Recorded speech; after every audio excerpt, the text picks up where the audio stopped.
Okay, Jon, I have to tell you that yesterday in the theater, the kids were going crazy about this movie. Nice. Why do you think everyone's reacting so well to it and responding so well to the film? I think it's a really fun story. It's a classic fairy tale of a girl who basically becomes a princess with sidekicks like Synergy, a robot, and her sisters. It's really about something that's happening now. The idea of your identity in social media, defining who you really are. Are you that person you post, or are you the person you are with your friends? And I think that resonates with people. Of course, you add music on top of that, so I think you laugh, I think you cry, I think you sing along. What more can you ask for a movie? And you're a director that comes from a lot of different types of movies, but a lot of dancing, a lot of action. How is it to helm a film about female empowerment? Well, one, dancing and action really actually don't go together, so it's fun to hear those things next to each other that make sense.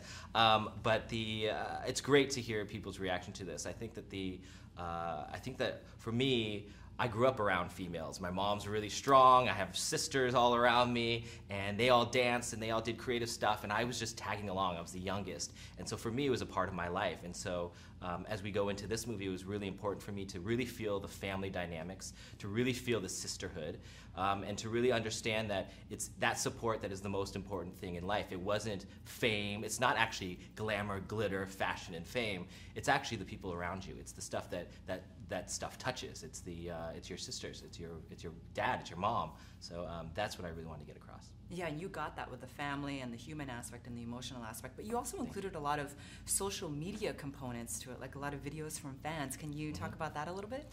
Yeah, one of the most interesting parts is updating an older, sorry. One of the most interesting parts is updating an older brand like Jem and the Holograms. It was such a huge success and has sort of lived on for all these years. But things have changed in the last 30 years. Music has changed, the way we communicate has changed, family dynamics has changed. And so we really wanted to get that across in this movie. So starting from scratch of just getting these girls to be likable and that we understand them, I think that was step number one, getting characters that we can believe and root for and have joy for and have fear for. And I think that we did that with a great sort of cast and all the elements that came together. I saw the movie and it was just so much fun. So when you're telling an audience to go see it, why would they want to go see Jem and the Holograms?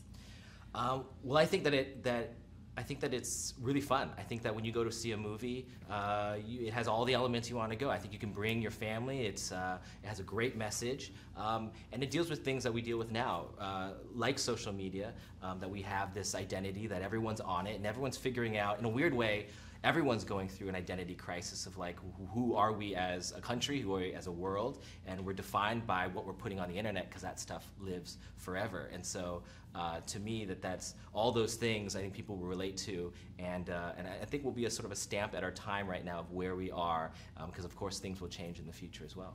And you were able to seamlessly blend all of the music into the movie. Can you talk about a lot of the original songs in there? Yeah, we got a great partner in getting this music together, which is Scooter Braun, who works with Justin Bieber. And so he sort of got all his songwriters that he works with, some of the best in the industry, and we sort of defined what we needed in the movie, and they all wrote these great songs. And of course, when you have actors that can sing, like Aubrey, like Stefanie, like Hayley, like Aurora, the world is our oyster when you get them on stage. They come to life. Their characters come through their song, comes through their movement, and I think that's the power of our story. Is that yes, it's a coming of age story. Yes, it's a rise to fame story. Yes, it's a weird sci-fi story with a robot that beatboxes. But ultimately, it's these girls' story and being sisters and having them come through the other end of the tunnel.